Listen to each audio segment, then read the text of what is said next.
Bencana adalah kejadian yang tidak diinginkan kedatangannya. Ketika terjadi suatu bencana, tidak dapat dipungkiri bahwa akan banyak menimbulkan dan memakan korban jiwa. Nah, bencana ini memiliki ragam yang variatif. Banyak macam-macam bencana yang membawa dampak pada kehidupan. Contohnya tanah longsor, tsunami, dan gunung berapi. Yang salah satu dampaknya yaitu memakan korban jiwa. Nah, kemudian bagaimana cara menolong korban jiwa yang banyak tetapi dengan jumlah penolong yang sedikit? Itu kita bisa menilai kondisi dari korban-korbannya dan melakukan pemilahan dengan menggunakan suatu alat atau prosedur yang dinamakan triase. Triase ini akan membantu memilah korban berdasarkan keparahan dan jumlah sumber daya yang terlibat. Triase pada bencana yang paling sering digunakan adalah start triase dan jump start triase. Kalau start triase ini digunakan untuk korban dewasa, sedangkan untuk jump start itu digunakan untuk anak-anak yang berusia 1-8 tahun. Start triase ini memilah korban berdasarkan yang pertama itu adalah kemampuan merespon secara verbal dan ambulasi. Bagi korban-korban yang bisa merespon dan bisa bergerak atau berpindah, maka akan segera diamankan terlebih dahulu. Kemudian melakukan penilaian RPM, respirasi, perfusi, dan mental status. Nah, pada respirasi ini yang dinilai adalah pernafasan spontan dan respiratory rate. Kemudian perfusi untuk menilai sirkulasi darah. Kita bisa melihat dengan menilai capillary refill time dan juga denyut nadi perifer. Biasanya yang dinilai adalah denyut nadi radial. Kemudian mental status. Nah, di sini kita nilai apakah korban itu dapat mengikuti perintah sederhana yang diberikan oleh penolong. Nah, dengan menilai hal-hal yang sudah disebutkan tadi, kita bisa memberikan label warna kepada korban untuk ditangani selanjutnya. Dalam kategori hijau atau minor, itu kondisinya dapat ditunda. Nah, di sini terdapat luka minor atau luka yang kecil, tetapi kondisinya stabil. Kondisi korbannya stabil dan tidak beresiko untuk mengalami perburukan yang signifikan. Contohnya adalah luka lecet. Nah, jika luka lecet ini ditunda penanganannya, maka tidak akan beresiko untuk mengalami perburukan. Kategori hitam ini atau ekspektan diberikan kepada korban yang telah meninggal atau dalam kondisi yang serius dengan prognosis yang buruk dan membutuhkan jumlah tenaga yang banyak. Jadi boleh dilabeli dengan warna hitam. Walaupun mempunyai kesempatan hidup yang sedikit karena triase di hospital dan prahospital itu berbeda. Jika di prahospital maka kesempatannya kecil, itu sebaiknya ditinggalkan dan diberi label warna hitam. Selanjutnya menolong korban yang lainnya. Tetapi jika di rumah sakit, walaupun kesempatan hidupnya itu kecil, tetap harus ditolong. Karena banyak sumber dayanya, banyak tenaga dan fasilitas yang mumpuni di rumah sakit. Kemudian kategori merah atau immediate. Nah, di sini khusus untuk korban yang dalam keadaan kritis, kondisinya itu tidak stabil dengan adanya masalah akut. Jadi harus segera ditolong. Jika tidak segera ditolong, maka akan mengancam nyawa. Sehingga perlu pertolongan segera. Contohnya adalah obstruksi jalan nafas. Nah, di sini ketika tidak segera ditolong, maka akan kehilangan nafas dan mengancam nyawa. Kemudian kategori kuning atau delay. Di sini untuk masalah yang urgent. Kondisinya akut tetapi korbannya stabil. Nah, jika tidak segera ditolong, maka beresiko perburukan. Nah, contohnya di sini ada cedera servikal dan fraktur. Jika tidak segera ditangani, maka akan memburuk kondisinya. Tetapi bisa ditunda dalam beberapa jam. Nah, ini ada kriteria pemberian warna triase untuk para korban. Untuk yang label warna hijau diberikan kepada korban-korban yang mengalami luka tetapi masih bisa berjalan dan berpindah. Kemudian untuk label yang berwarna hitam diberikan kepada korban yang tidak ada nafas setelah pembukaan airway atau setelah pembebasan jalan nafas, itu tidak ada nafas, diberi label warna hitam. Kemudian label warna merah diberikan saat korban itu bernafas tetapi dalam keadaan yang tidak sadar. Kemudian jika korbannya itu memiliki frekuensi nafas yang lebih dari 30 kali. Dan untuk perfusinya itu capillary refill time-nya itu lebih dari 2 detik atau tidak ada rabaan atau tidak ada terasa denyut nadinya. Kemudian untuk pemeriksaan mental statusnya itu tidak dapat mengikuti perintah sederhana dari penolong. Kemudian untuk label yang warna kuning berarti selain yang telah disebutkan tadi.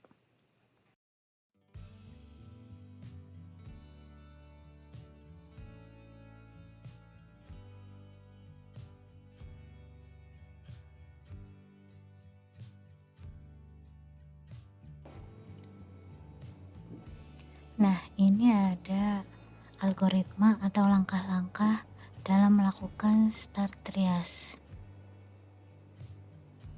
Kita yang pertama harus menilai dulu apakah si korban itu bisa berjalan dan bisa berpindah. Ketika korban bisa berjalan, maka diberi label warna hijau. Nah, di sini penolong akan memberikan perintah kepada korban-korban yang bisa mengikuti perintahnya, seperti misalkan bagi yang mendengar suara saya bisa berkumpul ke sumber suara. Nah, jika ada korban yang bisa berjalan, maka korban tersebut akan menuju ke sumber suara atau menuju ke penolong tadi. Nah, setelah diberi label hijau ini, kemudian tim triase atau penolong lanjut ke langkah selanjutnya dengan melakukan penilaian RPM.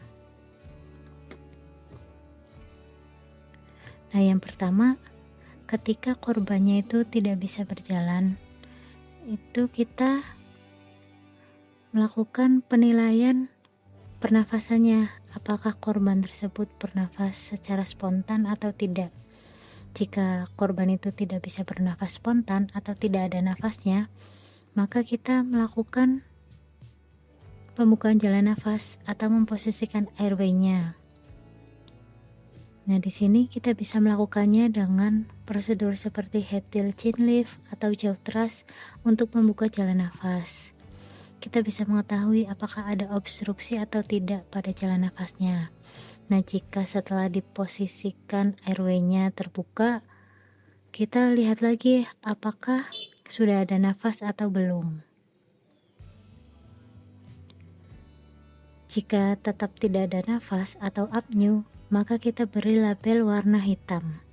Tetapi jika setelah diposisikan atau dibuka airway-nya dan korban tersebut bisa bernafas secara spontan, maka beri label warna merah. Nah, kemudian jika korban itu bernafas spontan, kemudian kita nilai atau kita ukur respiratory rate-nya atau frekuensi nafasnya. Kita ukur berapa jumlah nafasnya dalam 1 menit. Misalkan ditemukan atau didapatkan nilai 30 kali, lebih dari 30 kali, maka beri label warna merah.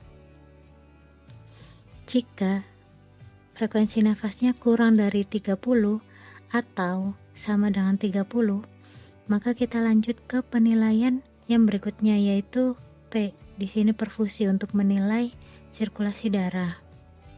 Kita cek perfusinya dengan cara meraba nadi radial dan mengecek capillary refill-nya, refill time-nya berapa.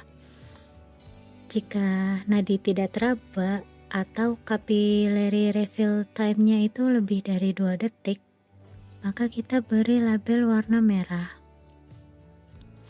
Tetapi jika nadi radialnya itu teraba dan ada, atau capillary refill time-nya itu kurang dari 2 atau sama dengan 2, maka kita lanjut ke penilaian yang berikutnya, yaitu menilai M atau mental status. Nah, di sini mental status ini kita bisa memberikan perintah sederhana kepada korban. Misalnya, bisa gerakan jarinya, Pak? Atau coba Bapak pejamkan matanya. Nah, itu perintah sederhana. Jika korbannya itu tidak bisa mengikuti perintah, maka beri label warna merah. Tetapi jika si korbannya itu bisa mengikuti perintahnya, misalnya Pak gerakan jarinya, nah si korban itu menggerakkan jarinya, maka akan masuk ke label yang warna kuning di sini. Nah, ini semua dilakukan dalam jangka waktu yang singkat. Setelah menilai kemampuan ambulasi, lanjut ke penilaian RPM untuk menentukan kategori dari triasenya.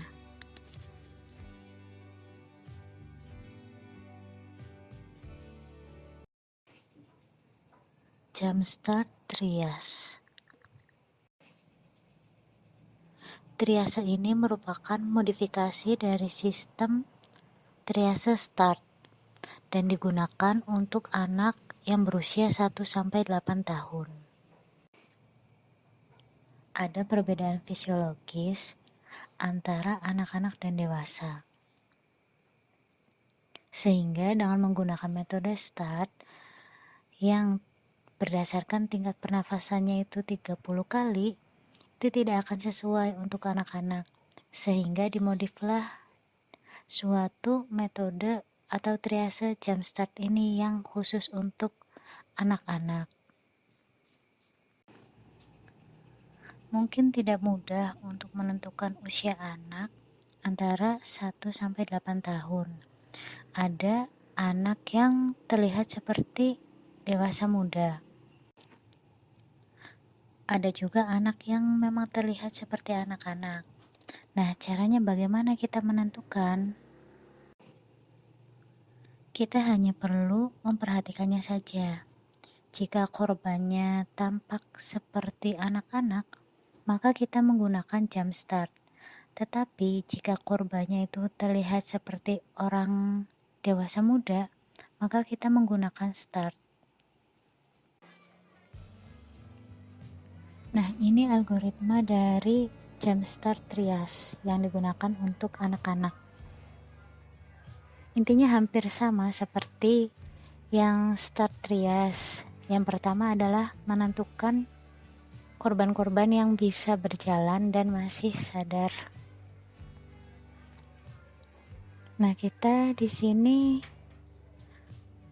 mencari korban-korban yang masih bisa berjalan. Anak-anak yang bisa berjalan akan dikumpulkan di suatu tempat. Nah, sama penolongnya juga. Yang pertama itu kan memberikan pemberitahuan di lokasi bencana itu. Bagi yang mendengar ucapan saya bisa berkumpul di sumber suara. Nah, di situ ketika ada korban yang bisa berjalan, maka diberi label warna hijau. Tetapi jika korbannya itu tidak bisa berjalan, maka kita cek pernafasan spontannya, apakah dia bernafas secara spontan atau tidak. Jika korbannya tidak bisa bernafas spontan, maka kita lakukan pembukaan airway atau memposisikan airway-nya untuk membebaskan jalan nafas dan membuka jalan nafasnya.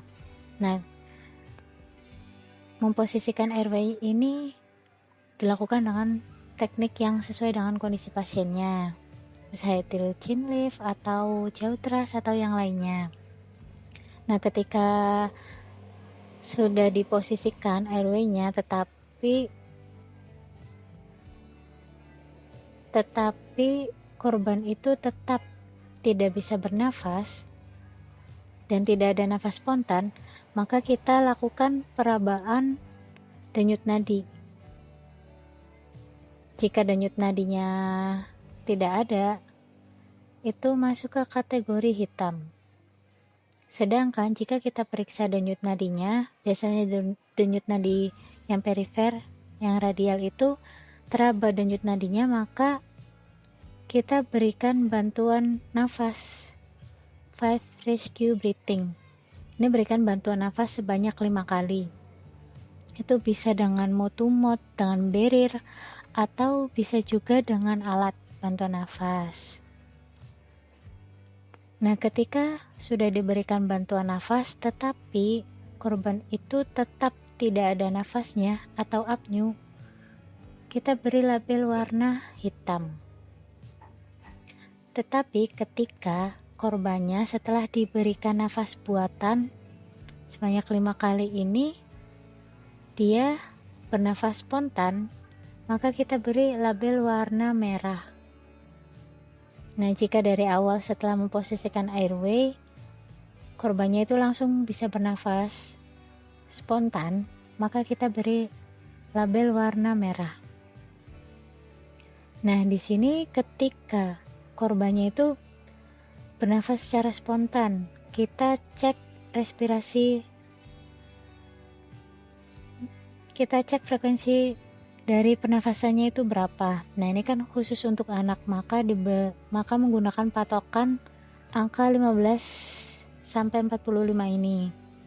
Kita cek berapa frekuensinya. Jika frekuensinya itu kurang dari 15 atau lebih dari 45, maka korbannya itu diberi label warna merah. Berarti di sini ada masalah pernafasan.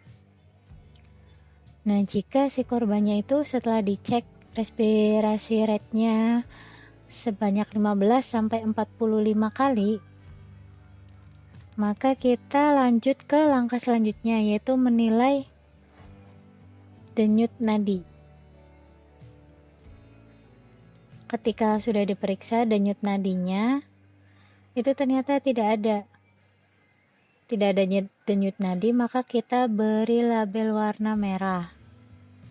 Tetapi jika ada denyut nadi, maka kita lanjut ke pemeriksaan selanjutnya, yaitu memeriksa neurologi. Nah, pemeriksaan neurologi ini digunakan untuk menilai kesadaran dari korbannya. Itu bisa dengan menggunakan atau bisa menilai AVPU-nya. Kita bisa menilai alertnya gimana. Nah, apakah korban itu sadar penuh atau tidak. Kemudian V. Nah, di sini verbal. Kita beri stimulus verbal atau rangsangan verbal. Misalkan dengan cara memanggil-manggil korbannya, misalkan dek, dek, dek.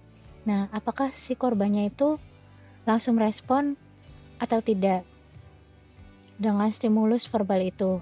Kemudian jika tidak, kita lanjut ke mengecek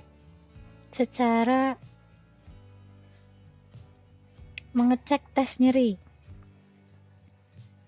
Apakah si korban itu setelah diberikan rangsangan nyeri masih bisa merespon atau tidak. Biasanya rangsangan nyeri ini dilakukan di daerah sternum dada atau di daerah perifer seperti jari tangan. Nah, kita beri rangsangan nyeri misalkan dengan menekan jari tangan. Nah, ketika setelah kita menekan jari tangan dan korban itu merespon, maka korban itu masih sadar. Tetapi jika korban itu tidak sadar dan diberi rangsangan verbal itu tidak sadar juga, dan setelah diberikan rangsangan nyeri juga tetap tidak sadar, maka masuk ke yang ini unrespon, korbannya tidak bisa merespon. Nah, jika masuk ke label merah ini berarti si korbannya itu setelah dirangsang nyeri itu tidak sesuai dengan yang diharapkan hasilnya. Jadi rangsangan nyerinya itu si korban merespon dengan tidak sesuai. Misalnya di sini contohnya adalah posturing.